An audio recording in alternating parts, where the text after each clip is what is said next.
አላሁ መውጁዱን ቢላ መካን አላህ ያለ ቦታ አለ እኮ ማለት የለም ማለት ነው።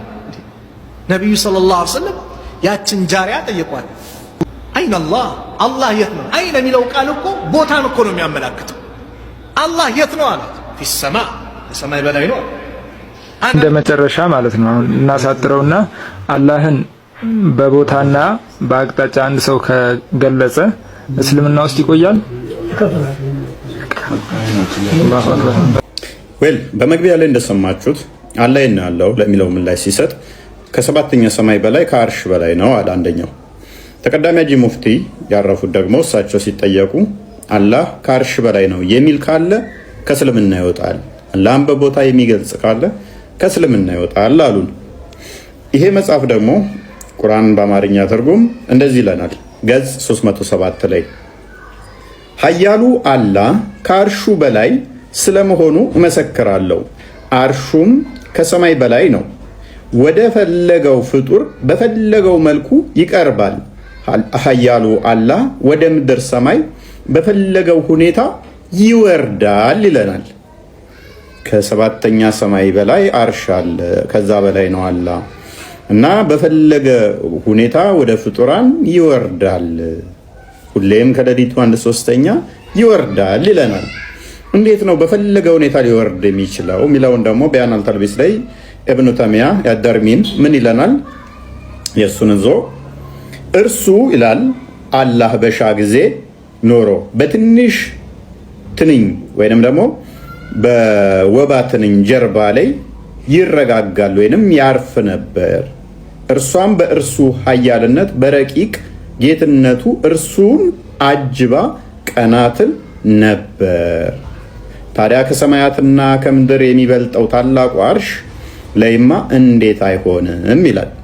ትንሿ ሞስኪቶ ላይ ወይንም ደግሞ እቺ የወባ ትንኝ ጀርባ እንኳን ላላ አርሽ ወይንም አላህ እሷ ላይ ማረፍ በቂው ነው። ትልቁ ግዙፉ አርሽማ እንዴት አላህን አይሸከም ይለናል። የወባ ትንኝ ጀርባ ላይ እንኳን መሆን ይችላል ይለናል። እና ይህን እንዴት ታዩታላችሁ? ከዚህ ጋር በተያያዘ የኔም ፎቶ እየተጠቀሙ ፎሎ ለመሰብሰቢያና አንዳንድ ጊፍት ለማግኘት ወይንም ደግሞ ፎሎ ለማግኘት ብለው ውይይት አለ ምናምን እያሉ የሚሰሩ ውሸተኞች፣ አጭበርባሮች የዳቢሎስ ልጆች ስለሆኑ ማናቸውንም ኢግኖር አድርጓቸው። በሐሰት እየተሰራብኝ ስለሆነ ማለት ነው። ኡስታዞቻቸው ምን ያህል ወራዳና ቀጣፊ መሆናቸውን እንደዚህ የኔም ፎቶ እያቀናበሩ በሚሰሩት ማወቅ ትችላላችሁ። የሰማሁት ነገር ስለነበር ነው። ሲሞት እንደስናራችሁ ብሏል ወይስ አላለ? የኛን እነግርሃለሁ፣ የኛን እናወራለን። እንደ ክርስትናው አዎ ክርስቶስ በስጋ ሞቷል። መሞት ብቻ ሳይሆን ሞትን ድል አድርጎ ደግሞ ተነስቷል። የኔና አንተ ጌታ የሁላችን ጌታ እርሱ ሊሞት ነው የመጣው። በስጋ ሞተ። መንፈስ ያው የሆነው እሱ ሞትን ድል አድርጎ ተነስቷል። ነገር ግን አንተ ጋር እንደ እስልምናው በደንብ አስተውል አብዲ፣ እንደ እስልምናው ዋሽተውሃል። አላህና ኢሳ አብረው ነው ያሉት ታውቃለህ? እሺ እየሰማሁህ ነው። አውራ ያ ሱራ 3 ሱራ 3:55 ቼክ አድርገው ክርስቲያን። ኦኬ እሺን ክፍል ያት ባለ ጊዜ አስታውስ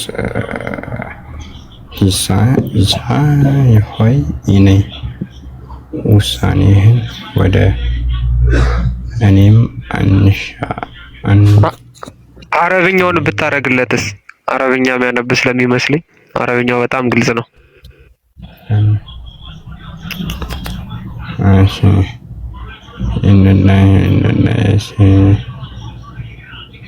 እሺ ድረስ ከዚያ ካሉት የተከተሉትን እነሱ ትንሣኤ ቀን ድረስ ከዚያ ከኋላ ላይ እንደራገናኝና ከዚያም ኦኬ ምን ተረዳ ከዚህ አብዲ? እሺ ነበርኩ ነው ከዚያም በማለሽቱ ወደ እኔ ነው በዚህ ረሱ ትንሽ ከፍ አድርጋትሽ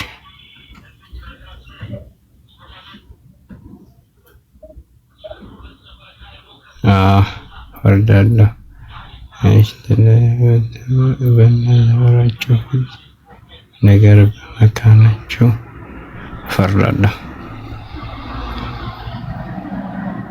እሺ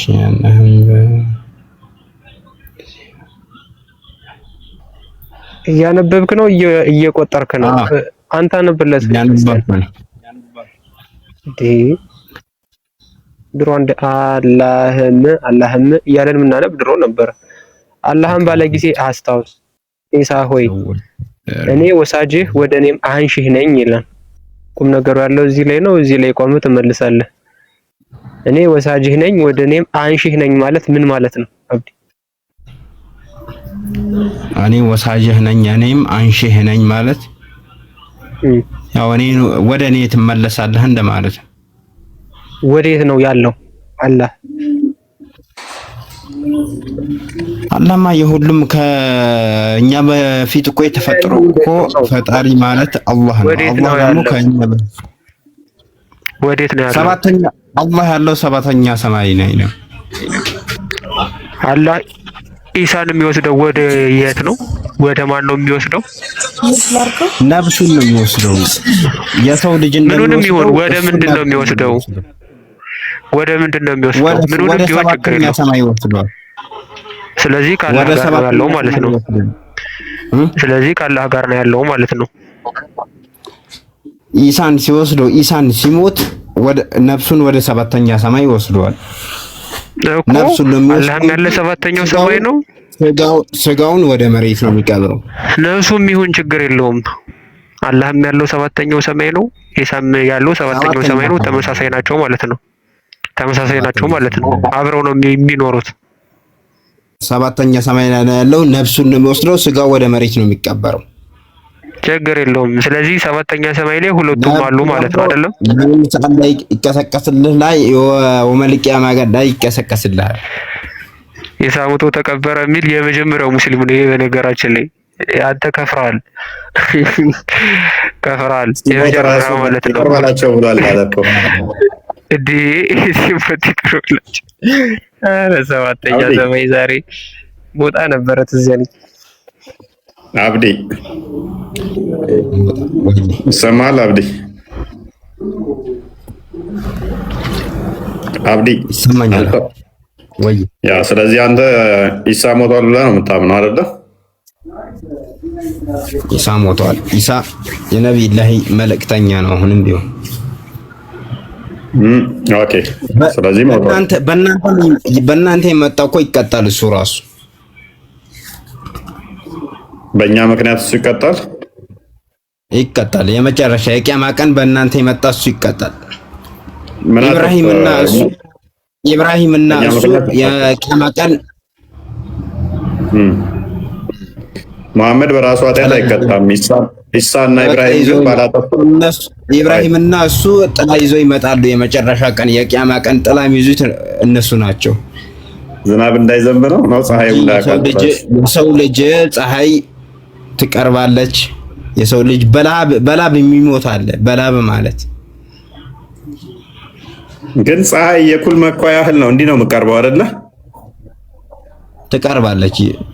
ፀሐይ የኩል መኳያ ትቀርባለች። የሰው ልጅ መኳያ ያህል እናቴ ራሱ አታውቅም። እናቴ ራሱ እኮ አትልም። ነፍሴ ነው የምትለው። አዳምጠኝ። ኦኬ እያዳመጥኩ የዛለታ ምንም አይነት ፍጡር ከሌለ የሚታደግ ፀሐይ የኩል መኳያ ያህል እንዲመቀርብ ከሆነ ኢሳ ዳዳ እንዴት ነው የዛለታ ሊያስጥል የሚችለው? ፀሐይ እንዲጋርድ የሚችለው? ኢሳና ኢብራሂም ጥላ ይዛሉ የራሳቸው። እንደዛ የሚላለ የለም እኮ እንጂ ኢሳና ኢብራሂም ጥላ ይዛሉ የለም። ኤኒዌይስ ግን ለምንድን ነው እሱ ኢሳ በእናንተ ምክንያት ይቀጣል ያልከው? ኢሳ በእናንተ ምክንያት ይቀጣል ያልኩ እኔን ይማራችሁ ብሎ ነው ሲሞት፣ መጨረሻ ላይ ሲሞት ይማራችሁ ብሎ ነው የሚሞተው። ይማራችሁ በማለቱ እንዴት ይማራችሁ ትላለህ ተብሎ ይቀጣል። ይማራችሁ ብለዋል። ይማራችሁ ማለት ምን እንደማለት ታውቃለህ? ከሱ በላይ ፍጡር እንዳለ እሱ ስለሚያውቅ ይማራችሁ ብሎ ነው የሞተው። የሚቀጣበት ይሄ ነው። በቂያማ ቀን ነብዩላህ ኢሳ ሲሞት ይድፋችሁ ይግደላችሁ ነበር እንደ መሐመድ ማለት የነበረበት። መሐመድ ሲሞት እንደዛ ነው ያለው። ክርስቲያንና ይሁዶችን አላህ ያጥፋችሁ እያለ እየተራገበ ነው የሞተው። ኤኒዌይስ ወደ ቶፒኩ ባክ እናድርግና እንዴ ነብዩላህ ኢሳ ሲሞት ቋንዴ አዳምጠው ወንድማችን። ኦኬ አላህ ያለው ብለህ ነው አሁን የምታምነው? ከሰባተኛ ሰማይ በላይ ነው ያልከን? ሰባተኛ ከሰማይ በላይ ነው ያምንበታል። ከሌሊቱ አንድ ሶስተኛ ወደ ቅርቢቱ ሰማይ እንደሚመጣ ታምናለህ? ከሌሊቱ ሌሊት አላህ ወደ ቅርቢቱ ሰማይ እንደሚመጣ ቆይ ድገም፣ ትንሽ ኔትወርክ እያስቸገረኝ እየያዘኝ።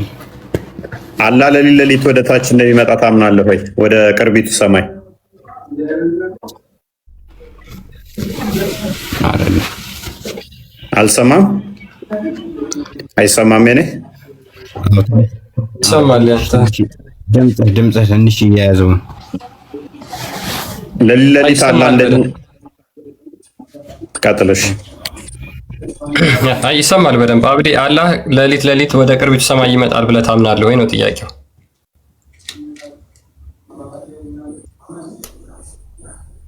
ማይክን አንሳና መልስ። ሌሎቹን አስቀጥላቸው። ካሊድ እንኳን ደህና መጣ። ቢኒ ሰላም ብያለሁ።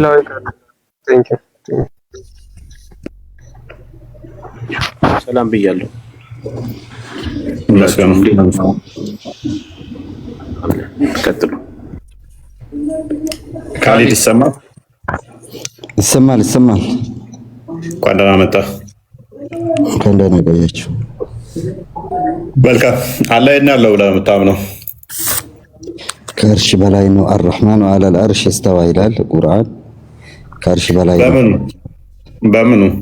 በኢልሙ ወይንስ በዛቱ? በሁሉ ነገር።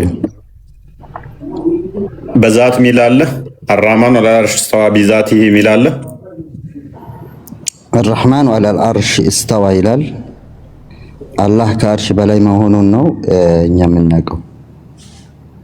ኦኬ መልካም። እሺ ይሄንን እንደዛ ማይል ሰው ሙስሊም ነው? አላህ ከአርሽ በላይ አይደለም የሚል ሰው ሙስሊም መባል ይችላል?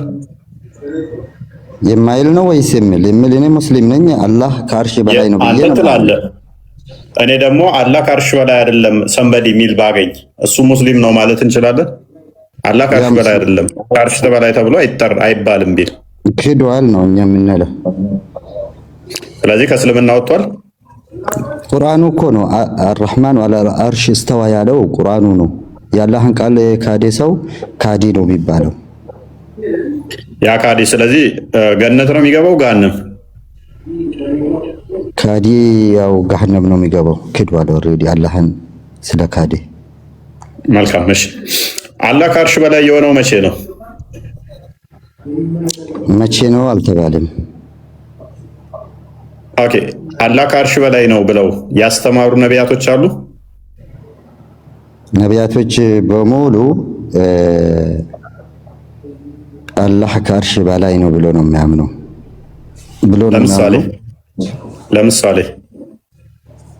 ለምሳሌ አብርሃም በአላህ ያምናል። ኢብራሂም አለይሂ ሰላም ያለው ከአርሽ በላይ ነው፣ ከሰባተኛ ሰማይ ከአርሽ በላይ ነው ያለበትን በአላህ ያምናል። ይሄ በቂ ነው። እሱ መሐመድ ነው የነገረ። ማን እንድነግረኝ ነው ታዲያ? መሐመድ ከተናገረው ውጭ ያለ ነቢያቶች አላህ ከአርሽ በላይ ነው ብለው የተናገሩበት ሌላ የሚነግረኝ እኔ እኮ የቁርአን ተከታይ ነኝ። ነብዩ መሐመድ ሰለላሁ ዐለይሂ ወሰለም ቁርአን የወረደላቸው ነብይ ናቸውና የእሳቸውን መመራ አስተምሮትን ተከታይ ነኝና በቁርአን ላይ አርራህማኑ አለል አርሽ እስተዋ ተብሎ ስለተጻፈ ነቢያት በሙሉ በአላህ ያምናሉ ብለን እናምናለን። እሱን መሐመድ ነው ያለ። መሐመድ እኮ ነው ያለ ነቢያቶች እንደዚህ ያምናሉ ብሎ መሐመድ ነገረ። ከዛ በኋላ አብርሃም ስልህ ከቁርአን ላይ ተሰጠኛለህ መሐመድ የተናገረውን እኔ እየጠየቅኩ ከመሐመድ አደረበኛ መሐመድ ይህንን ከመናገሩ በፊት በነቢያቶቹ ላይ በነቢያቱ አፍ ላይ ዋሽቶባቸዋል ብዬ ነው ማምነው እኔ። ምክንያቱም ከመሐመድ በፊት እንደዛ ብለው ያሉበትን አለስ ማምጣት አለብህ። ኦኬ አንተ አሁን ለምሳሌ ምን ላይ ቆመህ ነው ነቢዩ መሐመድ አርራህማኑ አለል አርሽ እስተዋ ብሎ ያስተማሩት ነቢያት በሙሉ ተቀብለዋል ብለው ውሸት ነው ብለህ አንተ ልትናገር የቻልከው ምን ላይ ቆመህ ነው?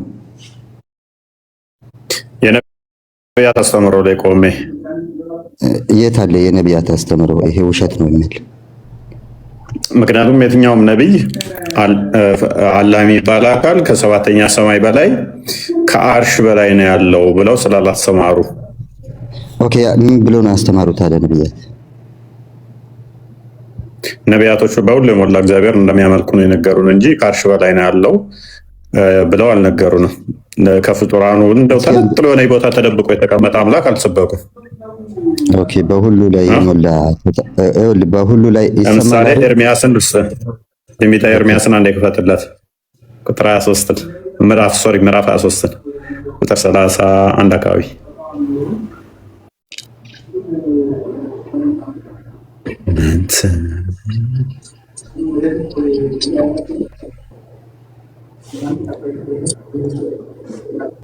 ኦኬ እንደዚህ ይላል። ቁጥር 23 ላይ እኔ የቅርብ አምላክ ነኝ እንጂ የሩቅ አምላክ አይደለሁም። ሩቅ የሆነ ትልቅዬ ከሰባተኛ ሰማይ በላይ ከፍጡራን ወደ ታርቆ ከዛ በኋላ ከአርሽ ትልቅዬ ግዙፍ አርሽ የሚባል ከዛ በላይ ያለ አምላክ አይደለም የሰበኩት ነቢያቶች። እኔ የቅርብ አምላክ ነኝ። እኔ ምንድነኝ? የቅርብ አምላክ ነኝ እንጂ የሩቅ አምላክ አይደለሁም። ሰው በስውር ቢሸሸግ እኔ አላየውም፣ ሰማይና ምድርንስ የሞላውን ይላል እግዚአብሔር። ስለዚህ ሰማይና ምድርን የሞላ ነው የኛ አምላክ። ነቢያቶች የሰበኩት ሰማይ በምድርም የሞላ ነው። እናንተ ግን ከአርሽ በላይ ነው ያለው አይደለ? ኦኬ እንደዛ ከሆነማ ወደ ሰማያት ትኩር ብዬ አየሁ፣ የእግዚአብሔር ልጅ በእግዚአብሔር ቀኝ ሲቀመጥ አየሁ የሚልሳ እሱ ችግር የለውም። ለምን ችግር የለውም? ቅድሚያ እኛውን ተማመንን። አንተ እንዳልከው እንኳን በወስድልህ ያንተን የነቢያቱን አስተምሮ አንተን አይመጣውም። አንተ ከአርሽ በላይ ነው ብለህ ነው የምታምነው። ያው ነው ወደ ሰማይ ትኩር ብዬ አየሁ ይላል። ይሄንን አትቀበልም አንተ ወይስ ትቀበላለህ? እቀበላለሁ፣ ችግር የለውም። አንተ እንዳልከው ባይልም እቀበላለሁ። እና የሰው ልጅ በእግዚአብሔር ቀኝ እጅ ሲቀመጥ በሰማይ ይሄንን ትቀበላለህ? እስኪ ጥቅሱን ጥቀሰው። ምን ላይ የሚለው እንደዛ? ኦኬ ጥቅሱን አወጣልሃለሁ፣ ትጠብቀኛለህ። ችግር የለውም። አስተካክልና ጥቀሰው። ኦኬ ጠብቀኝ። ግን በዛው መጠን ደግሞ የምትጠቅሰው ጥቅስ እስልምና እንደሚቀብርብህ እወቀው። አዘጋጁ። እስከዛ ፏድ ቀጥል።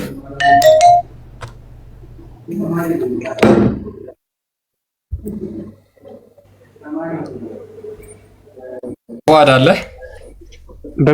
በነገራችን ላይ እፎይ አሁን እየጠቀሰው ጥቅስ ማለት ነው የእግዚአብሔር ልጅ በቀኙ ተቀምጬ አያለሁ ተቀምጦ አያለሁ ይላል። እሱ ደግሞ እያለ ያለው አላህ ከአርሽ በላይ አለ ነው። ስለዚህ አላህ ልጅ ያለው እያለ ነው ማለት ነው። የሰውዬ እኮ ሳያውቀው በቃ እስልምና እንግዲህ እስልምናን እየቀበረው ነው። ምን አይነት ባለማወቅ የሚጠቅሱትን እንኳን አያስተውሉት። እስቲ ቀጥል።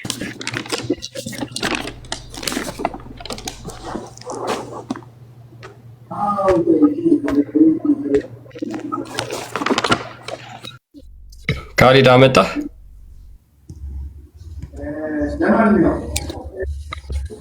አይ ቲንክ ፏድ እስኪያመጣ ፏድ። አቤት ሰላም ናችሁ? ሰላም ነው። እንዴት ነህ? ሰላም ፈጣሪ ይመስገን። ኦኬ አላህ የት ነው ያለው ብለህ ነው የምታምነው ፉአድ?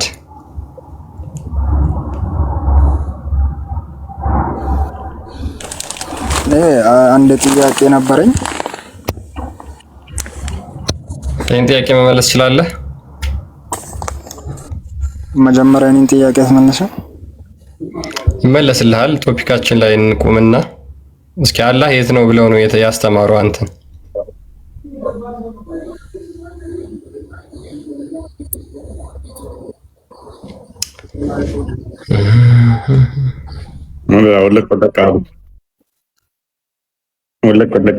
ነው የሚለው ጥያቄ ምናልባት ከብዷቸው ከሆነ አላህ የሚለብሳትን ሂጃብ ጥቅሟን ቢነግሩንስ?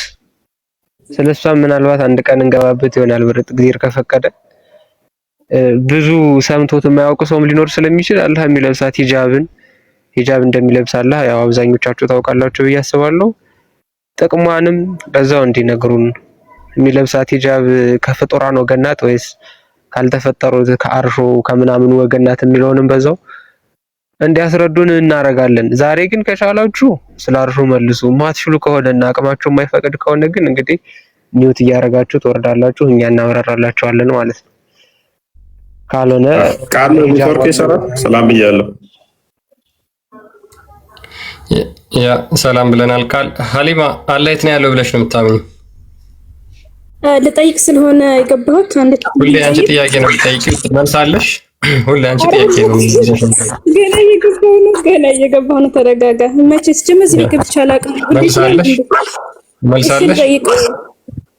ኧረ እባክህ ክርስትናን አስተምረኝ ለመማር ነው የመጣሁት እንዴ?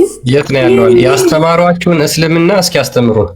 የት ነው አላህ የት ነው ያለው ብሎ ነው ያስተማሩሽ? አሁን አንቺን መስጊድ ውስጥ ያስተማሩሽ ክርስትናን እንደዚህ መጠየቅ አለብሽ ብለው ጥያቄ ጭነውብሽ ነው የመጣሽው ወይንስ ስለ አላህ አስተምረውሻል መስጊድ ውስጥ? እስኪ መልሽ። ምንድነው የሚያደርጓችሁ መሰላችሁ? አንዴ ክላሪፋይ ላድርግላችሁ በደንብ። መስጊድ ውስጥ ስለ ክርስትና መጽሐፍ ቅዱስን ቁጭ ያደርጉና ያሸክሟቸዋል ጥያቄ። ክርስቲያኖች እንደዚህ ብላችሁ ጠይቋቸው፣ ስለ ስላሴ እንደዚህ ብላችሁ፣ ስለ መጽሐፍ ቅዱስ እንደዚህ ብላችሁ፣ ስለ ክርስቶስ እንደዚህ ብላችሁ ጠይቋቸው ብለው ጥያቄ ያሸክሟቸዋል። ስለ ፈጣሪያቸው ግን ምንም የሚያውቁት ነገር የለም።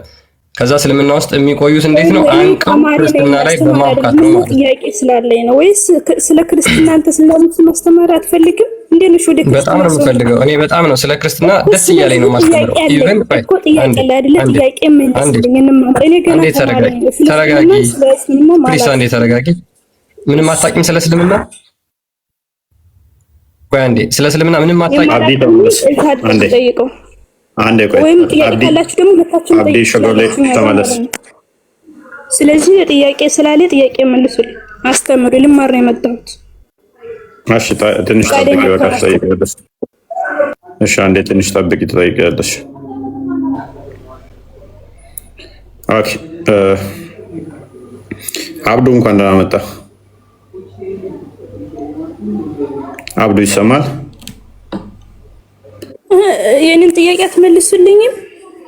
ትጠይቂያለሽ ተባልሽ እኮ ትንሽ ጠብቂ። ምንድን ነው ጥያቄሽ? አብዱ ይሰማል?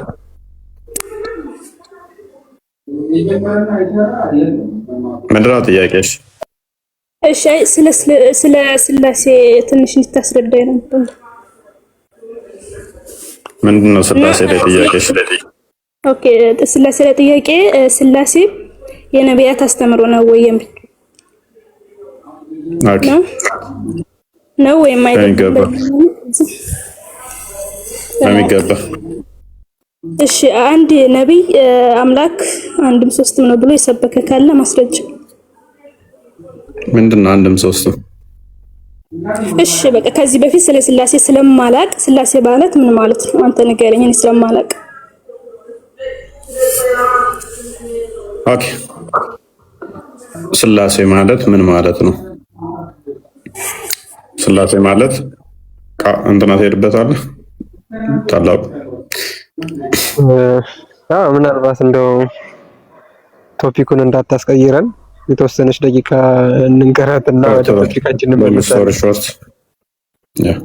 በቃ ጠራ አድርጎ መልስ ነው። እሺ ፖዝ ላይ ነሽ፣ ተመለሺ። ላንቺ ነው የምንጠይቀው፣ ሌላ አጀንዳ አትቀበይ። ተመለሽ፣ ሚውት አድርገሽ ስሚ።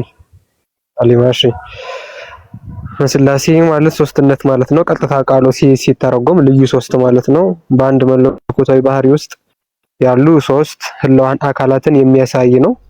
ይሄ ነው ስላሴ ማለት። ታንክ ዩ ተመልሶልሻል።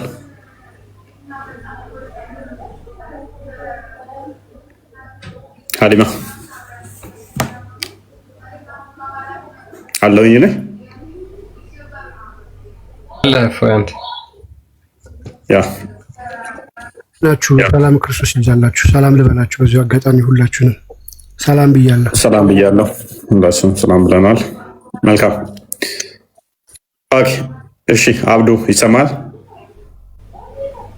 ሁለት አብዱ አላችሁ ከስር አንዋርም አለ። ይሰማል? አሁን ኔትወርክ ትሰማለህ? እንኳን ደህና መጣህ።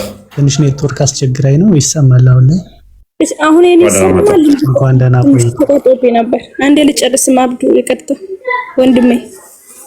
ጨርሽ። ተመለስ። ሰላም ነው። እሺ አንዴ አብዱ ትቀጥላለሽ። እሺ ሀሊማ ምንድነው? እሺ ሌላ ምን ቀረሽ? አሁን እንደዚህ ያብራራኸውን ነገር የነቢያት አስተምሮ ነው ስላሴ ስላልክ፣ እስኪ አንድ ነብይ አምላክን በዚህ መልኩ የገለጸ ነብይ ከባይብል ውስጥ ብታሳየ ደስ ይለኛል። ያው እርግጠኛ ለመሆን ያክል ለመረዳት ያክል። ኦኬ አንቺ አድክም ነሽ። መዝሙረ ዳዊት ምዕራፍ 33 ቁጥር 6 ነው። አንዴ አይ ቲንክ ቼክ አድርግልኝ።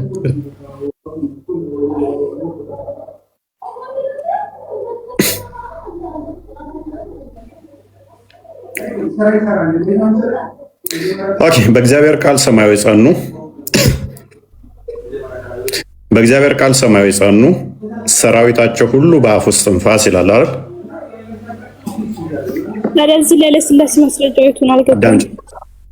አዳምጪ ግልጽ እንዲሆን ሰማዮች በማን ቃል ጸኑ ይላል? በእግዚአብሔር ቃል ይላል። ስለዚህ እግዚአብሔር ቃል ሰማዮችን የፈጠረ የዘረጋ ነው። አፉ እስትንፋስም እንደዛው። ስለዚህ እስትንፋሱ እግዚአብሔርን መንፈስ ቅዱስ ብለን እንጠራለን። ቃሉን ደግሞ ወልድ ወይንም ደግሞ ልጅ ብለን እንጠራለን። ኢዮብ ምዕራፍ 33 ቁጥር 4 ነው። እንደከፈተው ተፈጠና አድርገው። አሁን እዚህ ላይ ስላሴን እንዴት ነው የሚያስረዳው? ወይም ይሄን እንደዚህ ብሎ የተናገረው ነብይስ ማን ነው? ኦኬ መጀመሪያ ያብራራው ሀሊማ አዳምጪ። እኛ ቃልን አካላዊ ቃል ነው ብለን እሺ፣ አዳምጪ። ቃሉን የእግዚአብሔር ቃል እሱ አካላዊ ነው፣ የአብ የባህሪ ልጁ ነው ብለን ነው የምናምነው። ስለዚህ ያ ቃሉ ፈጣሪ ነው፣ እስትንፋሱ መንፈስ ቅዱስ ፈጣሪ ነው ብለን ነው የምናምነው። ስለዚህ በደንብ አስተውይ። ላስቁም አንዴ። ያኔ እየገባኝ እኮ እንደሄድ ነው፣ ችግር የለውም። ያኔ ግልጽ እንደሆነልኝ ነው። እና እዚህ ላይ ቃሉ ፈጣሪ ነው እንደዚህ መንፈስ ቅዱስም እያለ የተናገረው ነብይ ወይም አንድ ነብይ ማለት ነው።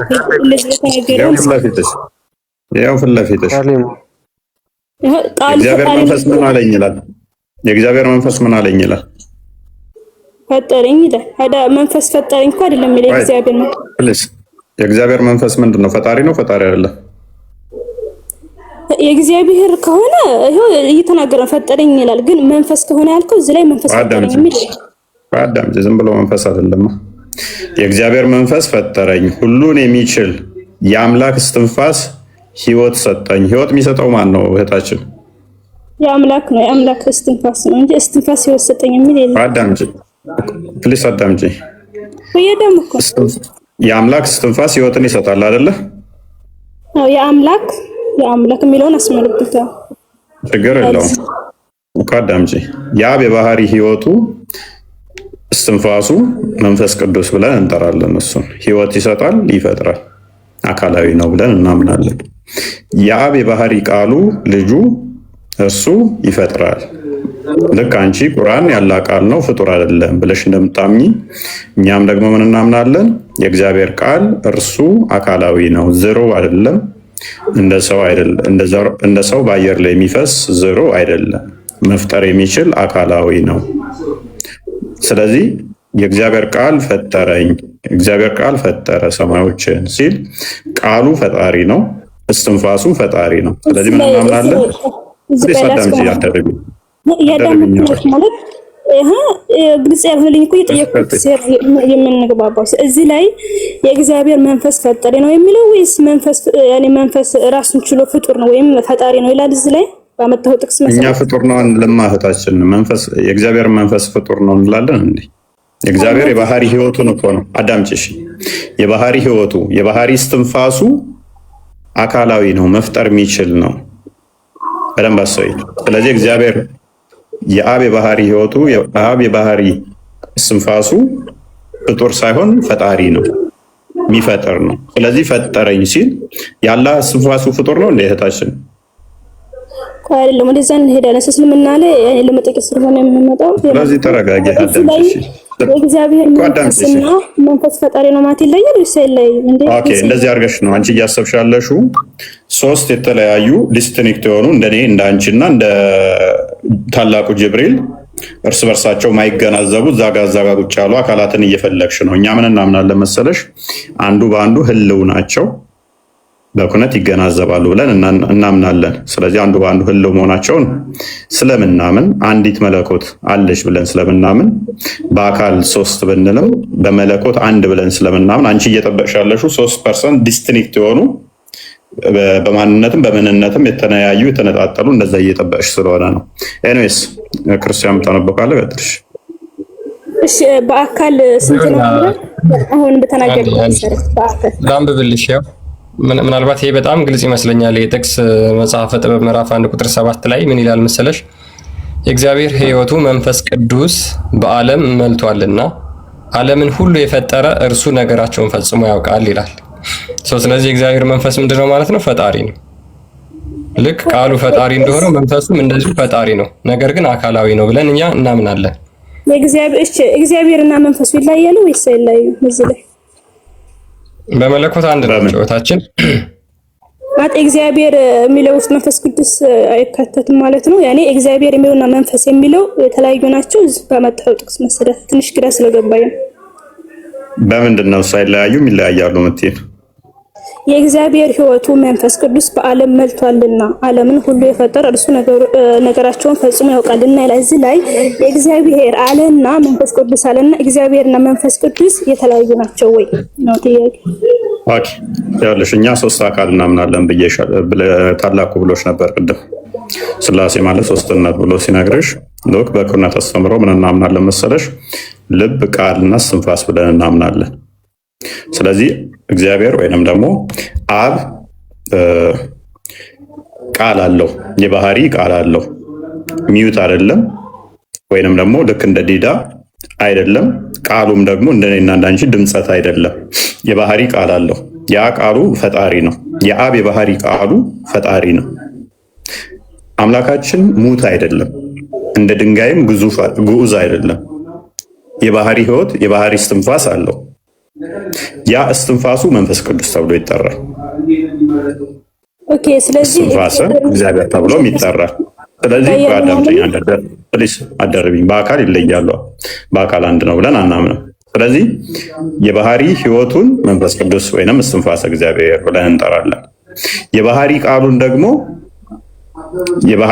የአብ የባህሪ ቃሉን እሱ ወልድ፣ ልጅ ወይንም ደግሞ ቃል ብለን እንጠራዋለን። ይህንን ከተገነዘብሽ፣ ስለዚህ አምላካችን ምን አለው? በደንብ አስተውይ። ሶርሱ አምላካችን ምን አለው? ቃል አለው፣ ህይወት አለው። አምላካችን ያለ ህይወቱ የኖረበት ዘመን የለም፣ ያለ ቃሉ የኖረበት የለም። ስለዚህ ቃሉ ፍጡር አይደለም፣ የባህሪ ህይወቱም ፍጡር አይደለም። ስለዚህ ቃሉ ፈጣሪ ነው። አዲስ አንደርብኝ፣ ቃሉ ፈጣሪ ነው፣ የባህሪ ህይወቱም ፈጣሪ ነው። ስለዚህ ሶስት አካል አለ ስንል ከዚህ አንጻር ነው። ለምሳሌ አንቺ አላህ ቃል አለው ብለሽ ታምኛለሽ። ያ ቃሉ ፍጡር ነው ብለሽ ምንድነው ምላሽሽ? ፍጡር አይደለም። ቃሉ ፍጡር ነው። ኦኬ፣ ቃሉ እጁ ነው። ቃሉ እጁ ነው ማለት ቃሉን እጁ ብለን መጥራት እንችላለን። ቃሉና እጁ ይለያያል አይለያያል? ኦኬ፣ ቃሉ እንደኔና እንዳንቺ ዝርው ነው፣ ድምፀት ነው። ምን አልገባኝም ስጀምር ጥያቄ። እሺ፣ ህይወት አለው አይደል? አምላክሽ ኦኬ፣ አንዴ አምላክሽ ህይወት አለው አይደል? ህያው ነው፣ ሙት አይደለም። አዎ፣ ህያው ነው፣ ዘላለማዊ ነው። ዘላለማዊ ነው፣ ሕያው ነው። ያ የባህሪ ህይወቱ እጁ ነው ወይንስ እግሩ ነው ወይስ ይለያል? ጎበዝ አየሽ፣ እናንተ ጋር እጁ ራሱ ስንት እንደሆነ አይታወቅም። እግሩ አንድነት የተሰካካ ነው የተነጣጠለ ነው አይታወቅም። እኛ እናንተ ጋር ይታወቃል ማለት ነው። የኛ ሊስን አንድ አዳምጭ ደርቢ ማለት ጥያቄ ነው እኮ ወደ እስልምናው ገባ ደግሞ ምን ጥያቄ ያነሳሉ? ቆንጆ ነው መጠየቅሽ። አየሽ ቆንጆ ነው፣ እንግባባለን። እንደዛ ከሆነ አይ ቲንክ ዮሐንስ ወንጌል ምዕራፍ 14 ላይ ቁጥር 11 ወይንም 9 ላይ መልሰዋል። እኔ በአብ እንዳለው አብን በእኔ እንዳለ ይሄንን ማኑ ይላል። እኛ አንዱ በአንዱ ህልው ናቸው ብለን እናምናለን። አሁን ይሄንን አንቺ ጋር በጠይቅሽ አመልሽም። እጁና ትከሻው የተገናኘ ነው የተነጣጠለ ብልሽ አመልሽም። እኛ ጋር ግን አንዱ በአንዱ ህልው ናቸው። አንዱ በአንዱ ህልው ናቸው።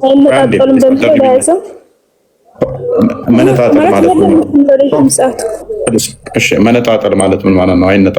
ነጣጥለሽ ምን እንደዚህ ሶስት ቁጭ አድርገሽ የምታስቀምጪ ሶስት አካል በቁጥር ደረጃ አስቀምጣችሁት አይደለ? አምላክ ሶስት አካል አለው ብላችሁ አይደለ? እሺ አሁን ወደ መጀመሪያ ስመለስ አንድ አዳምጪኝ። 3 2 1 ተብሎ ራሱ አይቆጠርም። ነገር ግን 3 ስንል 3 አካላት አሉ። ያ ቃል አለው አምላካችን፣ የባህሪ ቃል አለው፣ የባህሪ ህይወት አለው። ይነጣጠላሉ። አንዱ የሌለበት አንዱ የሚኖርበት አለው የለም። ምክንያቱም አምላካችን አብ ባለበት ሁሉ ባለበት ዘመን ሁሉ አብ ባለበት በተነገረበት ቅጽበት ሁሉ ወልድ ይጠራል። አብ ባልሽበት ላይ ቃሉን እየጠራሽ ስለሆነ ልጅ አይምን አባት እያልሹ ስለሆነ ያለ ባህሪ ህይወቱ ደግሞ ሊኖር ስለማይችል ማለት ነው። የባህሪ ህይወቱ መንፈስ ቅዱስ ነውና ለዛም ነው ዮሐንስ ወንጌል ምዕራፍ 1 ላይ ቁጥር 18 ላይ በአብ እቅፍ ያለ ይለዋል። በአብ እቅፍ ነው ያለው።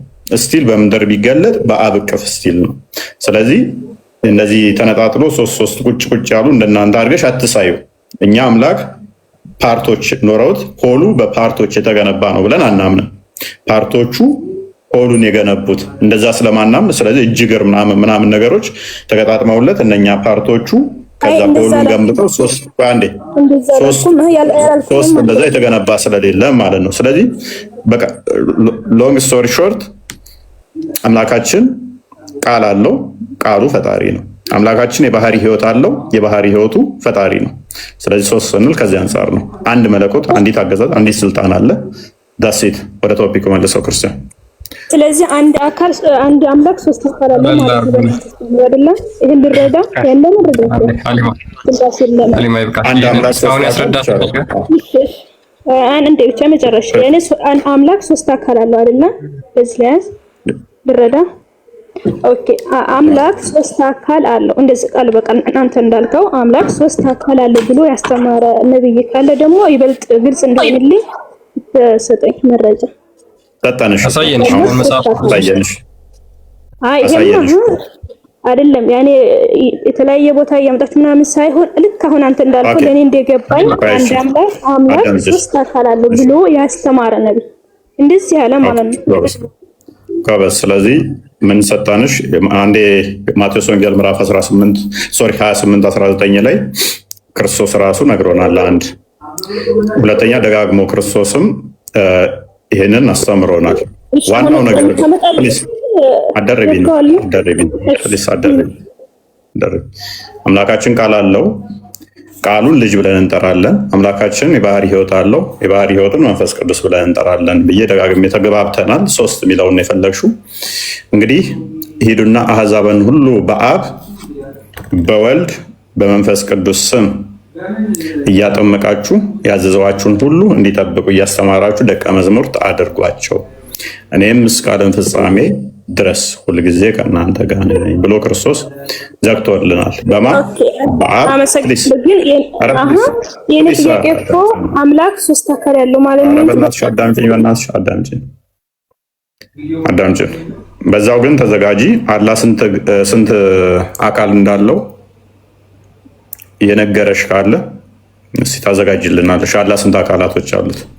ስለዚህ 3 አካላቶች ነው የተጠሩት በሚገባ በአብ በወልድ በመንፈስ ቅዱስ ብሎ ክርስቶስ ነግሮናል። የመጨረስ እኮ አንድ አላህ ስንት አካል እንዳለው የተናገራል። ልጠይቅ እንጂ ልጠይቅ አይደለም የገባው። ቆይ ክርስቶስ ነገረን እኮ ነገርኩሽ እኮ ክርስቶስ ራሱ በስጋ የተገለጠው ወር አመሰግናለሁ። መጨረሻ እኮ ነው። አደርቢ ቆይ አደርቢ አንዴ በስጋ የተገለጠው ክርስቶስ ነገረን። ስለዚህ እሱ ከነገረን እሱ ከገለጸልን ውጪ ሌላ ገለጻ አንፈልግም። ደጋግሞ ነግሮናል ይሄንን ደግሞ። ስለዚህ አሁን አንቺ ጋር ቆይ አዳምጪ። አንቺ ጋር አልጨረስኩም። ቆይ ተጀምሮ ያላለቀው አላ ፕሊስ ተጀምሮ ያላለቀውን አላ ለምሳሌ ነው ከፍ በይና አንቺ አሁን ቆይ ተረጋጊ ነው። ቆይ ፕሊስ አንዴ ለምን ፓኒክ የምታደርጊው? ለምን ፓኒክ ታደርጊ? ተረጋጊና ቆይ አዳምጪ ፕሊስ። አላ ጭንቅላት ይኑረው አይኑረው አናውቅም ብለው ነው ያመለኩት ወይንስ? ፕሊስ አንዴ ተረጋጊ። ነቢያቶች አምላካችን ጭንቅላት ይኑረው አይኑረው አናውቅም ብለው ነው ያመለኩት ወይንስ? አካሉ ተውና ዋናው አስተምሮ ስላሴን ፕሊስ ጭንቅላት አልባ ነው ያመለኩት ነቢያቶች ወይስ? ኧረ ተረጋጊ። መልስልኝ ፕሊስ። ኦኬ እሺ በቃ ቴንክ ዩ። ጭንቅላት አልባ ስትከተሉ እንደዚህ ነው፣ እናንተም ጭንቅላት ታጣላችሁ። ነቢያቶች ያስተማሩ ጭንቅላት አልባ አምላክ ነው ብለው ነው። አምላካችን ጭንቅላት ይኑረው አይኑረው አናውቅም ብለው ነው ያመለኩት። እኔስ ቀጥል። በነገራችን ላይ ሙስሊሞቹ በአላህ በጅብሪልና በመሐመድ ስም ማለት ይችላሉ። አሁን በአብ ወልድ በመንፈስ ቅዱስ የሚለው እንዴት ነው በአንድ አምላክ ባህር ያጽናቸዋል የሚለው በጣም ውዝግብ ሲፈጥርባቸው ይታያል። እንደዛ ከሆነ እናንተ በገሌ ስም ማለት በአንድ ባህር የማያጸና ከሆነ በአላህ በመሐመድና በጅብሪል ስም በሉ እስኪ። ለምሳሌ እንደው ይሄንን ጥያቄ ለወደፊቱ ብናነሳው ነው እንጂ አሁን ይነሳ ማለት አይደለም። ግን ሙስሊሞቹ አስቡበት። በአላህ ስም፣ በጅብሪል ስም፣ በመሐመድ ስም ብላችሁ መማለም ሆነ ማማተብ በእናንተ እዚህ በጸሎታችሁ በሶላታችሁ የምታደርሱትን ያን ረካ ወይም ጁዝ በሱ ማድረስ ትችላላችሁ ወይ? ከዛ ውጪ እንጨርሳለን ማለት ነው። አዎ ካላችሁ ትሪኒታሪያን ትሆናላችሁ፣ አንልም ካላችሁ የኛ ስላሴ ጀስቲፋይድ ይሆናል ማለት ነው። ከዛ ውጪ ወደ ቶፒካችን እንመለስና አንድ ሁለት ሰዎችን እናስተናግድ። ጸይሟ የቅድሟ ልጅ ትመስለኛለች። በታች ነው ወይ ስትባል የወረደችው ልጅ እናስተናግዳት እሷን።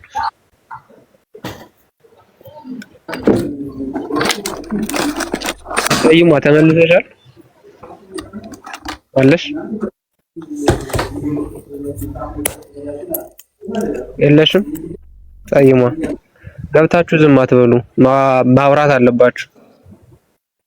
ጸይሟ የለችም።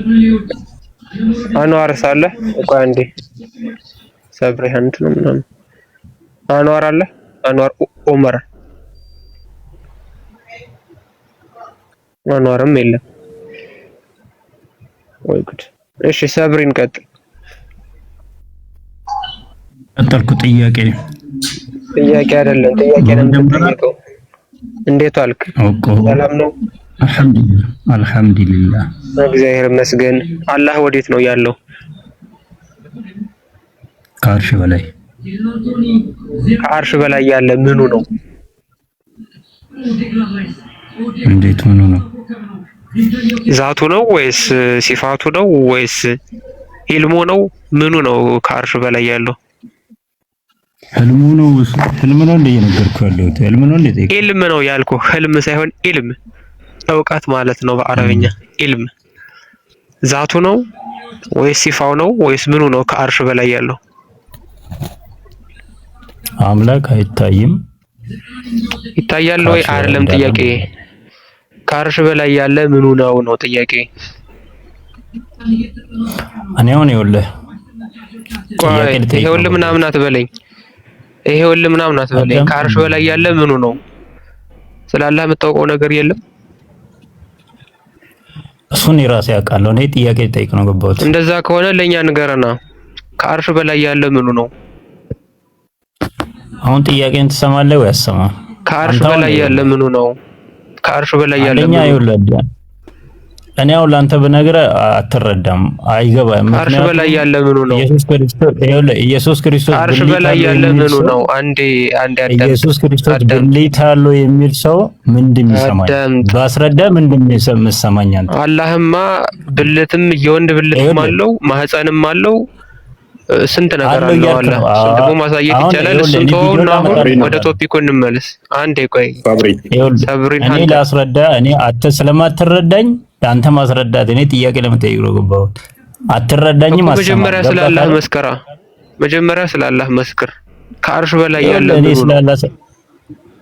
እኔ ምኑ እኔ ጥያቄ ልጠይቅ ነው ገባሁት። መቀበል አለብህ። እኔ አላህ ብልት አለው ነገር የለም። ኒው ታርግና ቁጭ እኔ ስለ እምነቴ ተው። አንተው መጽሐፍ ከፋሽ ዝም ብለህ ክፈት። ኒው ታርግና ቁጭ መጽሐፍ ከፋሽ ይኸው ለመጽሐፍ ከፋሽ ነህ ሰብሪ። እኔ አንተ ማስረዳት ወይንስቶታለህ ሰብሪ። አሁን አለ ኢየሱስ ክርስቶስ ብልት አለው ያልከው መልስ ስጠኝ ነው አልኩህ ነኝ። እስቲ መጽሐፍ ንገረኛ፣ እኔ መልስ እሰጥሃለሁ። ብልት አጣ እንደ አንተ የለም። አንተ በሰው ታምናለህ ማለት ነው። ኢየሱስ ክርስቶስ ሰው ነው ማለት ነው። ቆይ አላህ ብልት አለው? ቆይ አላህ ብልት የለውም ማለት ትችላለህ አንተ? እኔ ስለ አላህ አይደለም የጠየኩህ፣ ስለ ኢየሱስ ክርስቶስ የሰጠው መልስ ብልት አለው በሱ አምናለሁ ብላል። አዳም ሰውን በግምና ለማሳመን ይሞክራል። እፎይ ወላሂ አላህ አትሹ። እዚህ ቤት የገባኸው ለጮህበት ሳይሆን ሐሳብ ካለ ትጠይቃለህ፣ ችግር የለውም። አላህ ብልት አለው? አንተ ምን ስለሆንክ ነው የምትጠይቀኝ? እኔ ስለ አንተ ነው። ኢየሱስ ክርስቶስ ብልት አለው ያልከው የቱ ጋር ነው? አሳየኝ። አይ ተረጋጋ። ክርስቶስ አንተ ደንቆሮ ስማኝ። አይ አላህ ነው የገባው መሰለኝ። የገባብን አላህ ነው። ደንቆሮ ብሎ የሚሳደበው እሱ። ተረጋጋ። ቅድሚያ ሰከን በል። እስቲ አንተ ማይክን አንሳና አላህ ብልት የለውም ማለት ነው። እምነትህ ምንድን ነው? አላህ ብልት የለውም ማለት ነው። ዳምጮ ሁለት እግር ካለው እጅ እግር ካለው አንተ ደንቆሮ እምነትህ ምንድን ነው? አንተ ምንድን ነው እምነትህ? ግምና ለማሳመን ሞከር። አዳምጥ እንዳብጠት ብልግና። አላህ ብልት የለውም ካልክ እኮ በቃ ስልብ ነው። ምክንያቱም አካላቶች ያጸድቃል። ፓርቶችን ካጸደቅ በኋላ ብልት የለውም ካልክ ስልብ ነው። ማን የሰለበው አላህን? ማን ነው ወሽላውን የሰለበው አላህን? የለውም አትላትም መቼም ደፍረህ። እኔ ያለውም ያልኩት ደግሞ የአንተ ታላቁ ሙፈሲሮቻችሁ ናቸው። መማራዚ ነው ያለው። ብልት የለውም ከተባለ እንትን ነው ስልብ ነው ያለው። አራዚ ነው። አለው ካልን ወይኔ ሴት ነው ወይኔ ወንድ ነው። አካል አጽድቀህ ብልት የለውም ከተባለ ግን ስልብ ይሆናል። ኢማጂን ሁለት እግር አቁመለት ብልት የለውም ስትል ስልብ ነው እሱ። ማን ነው እሱ የሰለበው ያለህን ብልት? ሚስት የሚፈልግ እስከምናውቀው ድረስ ወንድ ነው። ሚስት ሳይኖረኝ ልጅ እንዴት ይኖረኛል ብሎ የሚያለቅስ አሌስ ጊዜው ከፍቷል። ሆሞሴክሹዋል ነው አላህ እንዳትሉ እንጂ ወይኔ ወደ ቶፒክ ማለት ነው።